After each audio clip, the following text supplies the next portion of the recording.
নেশায় ছেয়ে যাচ্ছে সর্বত্র। নেশায় আসক্ত হয়ে পড়েছে যুবকরা। এতে নেমে আসছে পরিবারের অশান্তি, অকালে যাচ্ছে যুবকদের প্রাণ। এবার ড্রাগ সহ এক বিক্রেতাকে ধরল জনতা। ঘটনা বুধবার বিশালগড় থানাধীন করইমুড়া বাজার এলাকায়। উদ্ধার নেশা জাতীয় সমস্ত সামগ্রী আগুনে পুড়িয়ে দেয় এলাকাবাসী।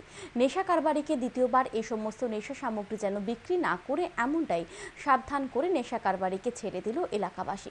বিশালগড় মহকুমায় প্রতিনিয়ত বিভিন্ন নেশা জাতীয় সামগ্রী সেবন করতে নেশায় আসক্ত হয়ে পড়ছেন বর্তমান সমাজের যুবকরা। প্রতিনিয়ত এই সমস্ত নেশা সামগ্রী বিক্রেতাদের চিহ্নিত করে পুলিশের হাতে তুলে দিচ্ছেন জনগণ।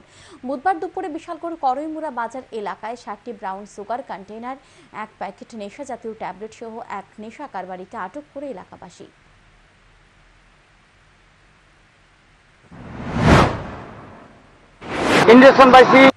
অনেক পাইছে। আমার বাড়ির লোক, আমার আত্মীয় স্বজনের ভিতরে আমার ভাতিজা ভাই এরকম কয়েকজন আছে, এরাও আমরা ধৈর্য দেওয়ার চেষ্টা করাম যাতে আমরা এলাকার ভিতরে এই জিনিসটা ব্যবহার না করতে পারি। আমরা সবার সহযোগিতা চাই।